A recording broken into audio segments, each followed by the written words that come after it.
Hello everyone, it's Janet and welcome to my craft room. Today I am here with video number 2 of my Christmas journal that I'm making. Last time I came with video 1 to create the journal itself and the cover with that cute little snowman. Now these are the dies that I'm primarily using for the journal. This is the Watercolor Journal die set. I'm going to show you the pieces real briefly. If you want a much more detailed look at these pieces, you can go to video 1, but suffice it to say this has everything you need to make the journal and to decorate it, so it's pretty complete. We have an accessory set too. This is the journal clasp die set, and it has the clasp, a strap, and some keys and locks. And the strap is what goes around here and connects with the clasp to keep the journal shut. It's really quite clever. So when you open this up, you're actually going to find 14 pages you can decorate. And so again, today we're going to do pages 1 and 2. This is the paper I'm using. It's a graphic 45 paper line called Christmas Magic. It's an older one, so you might have trouble finding that, but just pick something that you like. These are the stamps I'm going to be using. First is 5571 Christmas Snowman set. And then there's the Holiday Mansion accessory set. The little bell here is what I'm going to use on one of the pages. And that's a cute little set with all kinds of holiday icons, but quite a few Christmas. I believe there's 6 of them there.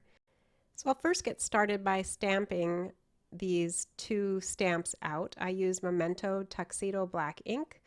Last time I used a no line coloring technique. This time I'm going to use the black from the typical Memento ink, which is very Copic friendly and is often used by Copic artists. And first I'm going to just work on the snow. Now I'm using a combination of C1 and C0 along with a little colorless blender. And I'm going to apply that C1 first as the darkest gray and do the edges of the snowman because the edges are always going to be a little darker. And then underneath where there might be shadow, like underneath the little buttons.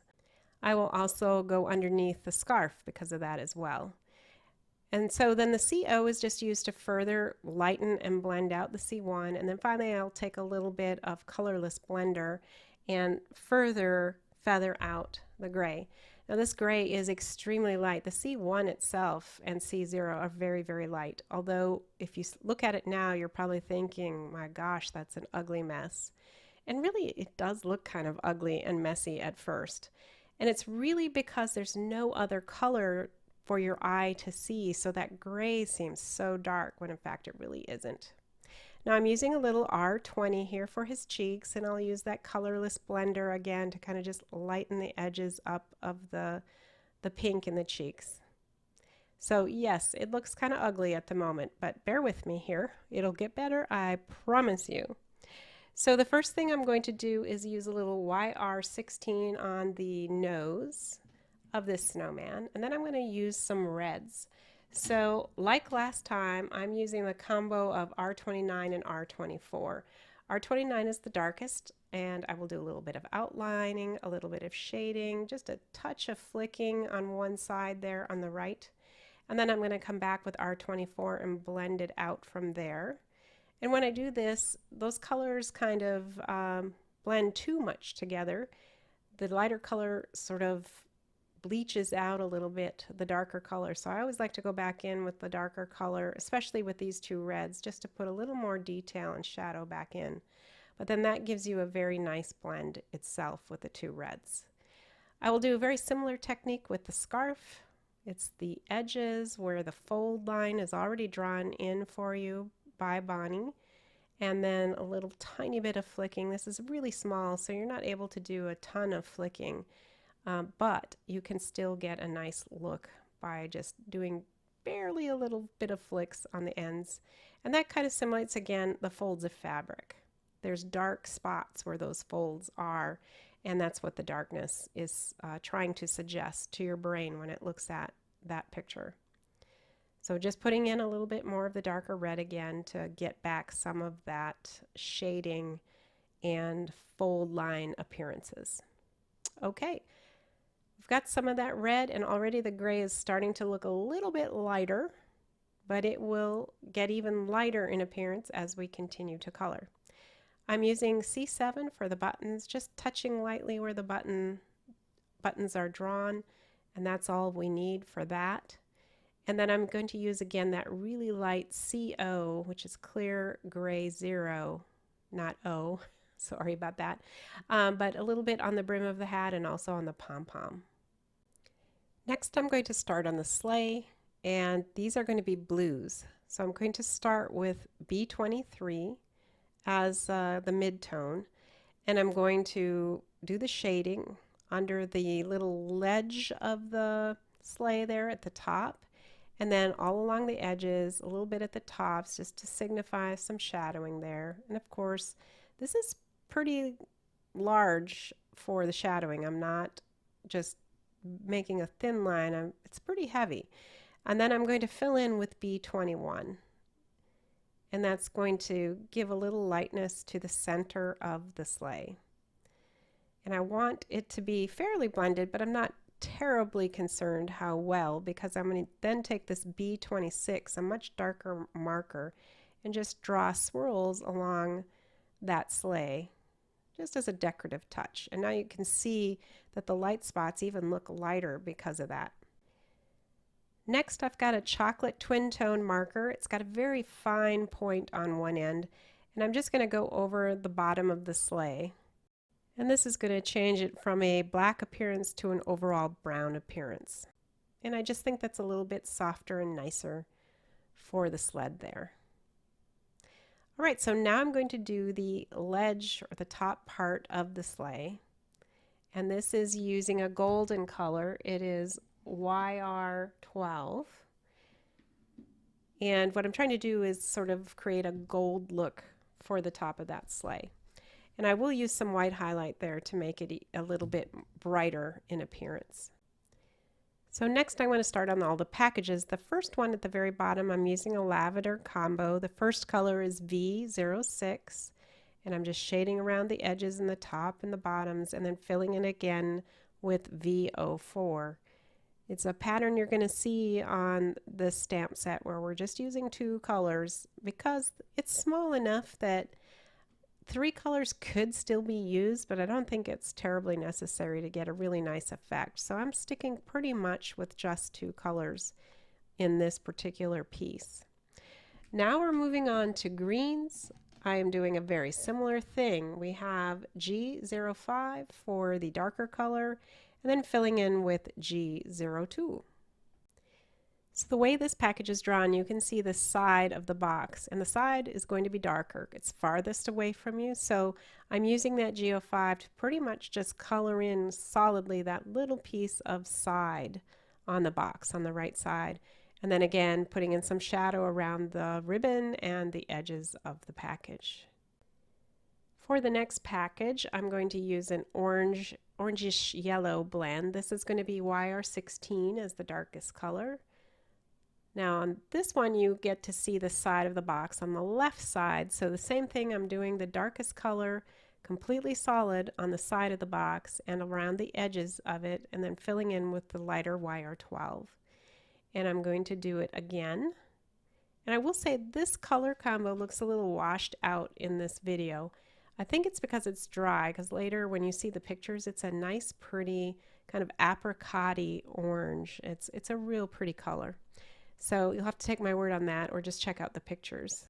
With the very top package, I'm using an RV13 for the shading, and then I'm going to bring in R20, the light color, which is the same color I used on the cheeks of the snowman here on the package. But again, the RV13 is much bolder and definitely stands out as the shading in that. Now I'm going to bring in R24, and I'm going to do some additional shading, and I'm going to draw some stripes just down the front of that box. So this was somewhat similar to what Bonnie did with her top package.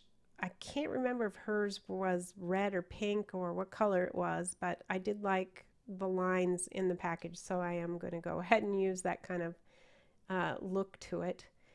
Then I'm going to do the bow, as you can see, and it's that same color blend of R24 and R29. The bow here is really small, so I'm just going over it several times to make sure the blend is good. I don't want to have it too dark, so I'm blending out more with the lighter color to make sure. And then I'm also putting in the red ribbon on the green package. So the last package is going to be a light blue blend, and to start with I'm going to take my lightest color, in this case B02, and just color the whole entire package. So for whatever reason I decided to switch this up a little bit. I used the lighter color on the entire package, and then I'm coming back with the darker color, which is B23, and doing the sides and the bottom of the box. And that's it for the shading on that one. Now I'm going to be bringing in a blue twin tone marker. This is called Navy, I believe. And I'm just going to put some squiggles. They're like S's, some are upright, some are tilted. And then I'm filling in with little dots. It just gives a nice little pattern to that wrapping paper. And I apologize because I said the blue one was the last package, but there's this little tiny pink one that's sticking out of the edges, and I've used RV02 for the darker color and RV00 for the lighter color. And again, when that dries, it looks very pink, not kind of washed out the way it looks in the video right now. Okay, so I am going to add some white highlights in here. I'm using the P.H. Martin's Bleed Proof White, and I'm going to put some highlights with a thin brush. This is also from Art Impressions, and it's going to just lighten up that gold and give it some shine. And then I'm going to put my famous little dots. I put little dots all over things. So I like to put 3 little dots in various corners of things and so on. But in addition to that, I decided to add a little bit of snow to the snowman's hat and to put a stripe of white in those stripes on the top package. A little bit of highlight on that small bow up there and some dots on the scarf. And I was going to quit, but then I decided, nope, I'm going to put a few more stripes in. I put a shine mark on the orange package and also on the green package. And now that one is done. So next let's color this little bell. This is again from the Holiday Mansion accessory set. And I start with Y15 to color the main body of the bell. Then I'm going to come in with YR16 and I'm going to color the donger. I don't know what you call it, the bell, the thing that makes the bell ring. And then YR12 is going to be the interior of the bell that you can just see in this image. Then I'm going to use the R24 and the R29 again to color in the bow. Now this is even smaller than the other bow we did, so I colored the whole thing with R24, the lighter color first, and then I'm just dabbing really the R29 here and there to get a little bit of shading. And that's how quick and easy this little bell is to complete. I just, did a little bit of blending and shading a few times to get it where I wanted. Then I'm going to bring back the bleed proof white again and cover up the black shine line with white. That was already drawn in there, adding my 3 little dots and a little bit of shine on the bow. And that will complete this bell for the project. So it's time now to prep this so that we can put it in the pages. So I'm going to cut everything out. I'll start by fussy cutting the snowman image. The watercolor stamps typically don't come with dies, that would be expected, but I like to cut my images out and put them on a little bit of foam tape to give them more dimension, and that's what I did in this case. So I have fast forwarded a bit through it, but you can see that I'm just trimming it out and then it'll be ready to be used in my page. Now for the bell, I'm going to use one of the dies that came in the journal set. It's like a scallop circle, and I'm going to use some tape. This is the Spellbinder's Best Ever Craft Tape, which by the way I've been using lately. This is the first time I bought it and I'm really fairly impressed with it. It is not just washi tape. I've had washi tape rip paper, but so far this stuff has stuck really hard but not hard enough to tear. So it's actually more impressive than I expected it to be. So anyway, now that that's cut out, I'm going to create a card, and this is 4 1/4 inches long, and the width of this is going to be 2 3/4. So it's a quite small card. I'm going to flip up the guide bar so that I can score. This is the Works all-in-one tool. And I'm going to score this at 2 1/8 and fold that in half. It creates this cute little note card. Perfect to write a little message in, put a poem in, anything you would like there. Now I did use some pattern paper and I cut that by 1 3/4 inches by 2 1/2 inches, and that fits perfectly, leaving about a 1/8 inch gap around the edges of the white card. Now I'm going to work on the rest of this little bell image. It's going to go on this circle. This is from the Art Impressions Circle Double Stitch Die Set, and I'll run that through my little mini die cutter. This is such a handy little cutter. I love this thing, and for making this journal, almost everything I'm doing after I created the journal itself and all the pages fit perfectly in this little cutter. It makes things go much quicker and faster. So now I'm going to cut a little pocket. I'm going to follow, as you can tell if you've been watching Bonnie, her methodology basically on these 2 pages fairly closely. On some of my other pages it will be completely different because I'm using different images, but for these 2 pages it's pretty much similar images and similar, layouts for these pages. Now this is a really cute gift card holder, and I can see using this gift card holder for lots of things besides just journals. It's the perfect little size and it is so easy to create. It puts in the little score marks that you need to fold over the edges, and then those 3 edges are going to glue onto a page, a card, or whatever you're wanting to put a gift card in, and hold it so that you can present it. So back to the little card, I'm going to glue this mat, if you will, on the top of that.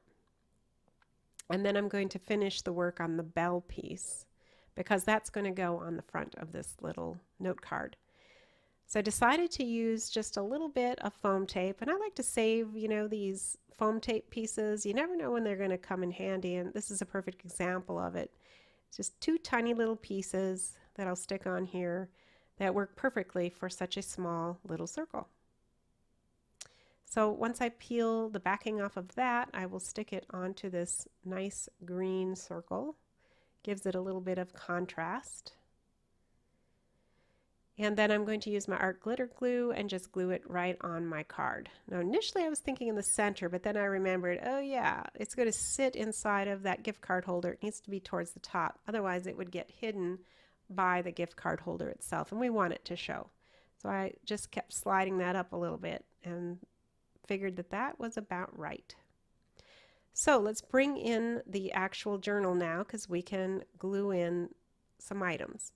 First thing is the gift card holder. So I kind of laid it out, made sure I knew where I wanted to put it, and then I'm going to place the glue on the edges. Now again, I like to use wet glue like this, and art glitter glue is my preferred glue. Lots of people use Barely Arts glue, very similar I think. Some people like to use 2-sided tape. That's great too. Whatever works for you. Just want it to be a good holding type adhesive because it will get some use and you want it to not fall out. So just that fast I can slip my little card in here, and that page is almost done. So I'm going to set that aside, let it dry a little bit, and I'm going to start working on page 2. So to start with, I'm going to use this very nice frame that's included with the journal die set and cut that out in a dark green cardstock. It just makes this really decorative and cute little frame that fits around the images. While I've got my die cutter out, I'm going to also use one of the dies from the journal die set. I have a stamped Sentiment Joyous Noel from the new Sentiment set that's also out new with the journal set. And this is going to create a nice little sentiment to go on the gift card actually. So I've jumped around a little bit, but it's only because, I want to try to be as efficient as I can. So I'm doing most of my die cutting in one step and then going back and forth with those die cut pieces to get everything together. So I'm going to take the Joyous Noel and I'm going to put it on the front of the gift card holder. I had a little bit of black that stuck there. I don't know where it came from, but I was able to use my nail and get it off my white paper. No one wants black where it shouldn't be on white paper, right? So anyway, using the wet glue, I can position that so it's nice and straight, and it certainly is cute. So this is page 1, pretty quick and simple. Now let's work on page 2. We're going back to that, and this is basically how it's going to lay out on the page. I'm going to first put down a piece of really pretty white glitter paper for my background, and then I'm going to just glue the frame around that flat. Now you can put the frame up. There's nothing wrong with that. I'm just choosing to put it straight down, and then I'm going to put the snowman image up instead.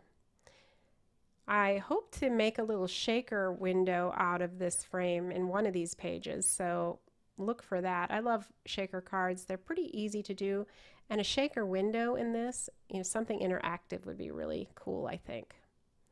So I'm going to use some 3M double-sided foam tape. This is pretty thin foam tape, but it just gives enough lift without overdoing it, if you will. And in this case, we want a little lift, but not too much, because we don't want the book to become really, really bulky. This will really add a little bit of dimension without, again, a ton of bulk. Now I'm going to use a Snowflake Bling piece. This is from Eyelet Outlet. If you look it up, it's Snowflake Bling 1.5 inch. There's also an XL size that's 2.5 inches. But this is the smaller one at 1.5 inches, and it's pretty substantial. I wanted to put it up here in the corner just to give it a little more wintry feeling to this page and a snowy feeling, and I think it was perfect. So you could use any kind of snowflake bling you have handy, any kind of other bling, and really you wouldn't even need that. I just thought it was a cute touch. So there you have it, pages 1 and 2. Because we used double-sided paper, it wasn't really necessary to put any mats in, which I think is quite handy. Well, that'll finish this video up. Please be sure to go back to video 1 if you want to see how I created this book and the pages and also the cover. And we'll be back with video number 3 with, I think, 3 pages next week. And we'll go from there. So thanks for joining me. I hope you have a great week. Take care, everyone. Bye. Hey, if you liked what you see, I've included the playlist for this journal here, and if you would please subscribe and click on the bell, you'll get a notification when I come out with the next video in this series. Thank you very much.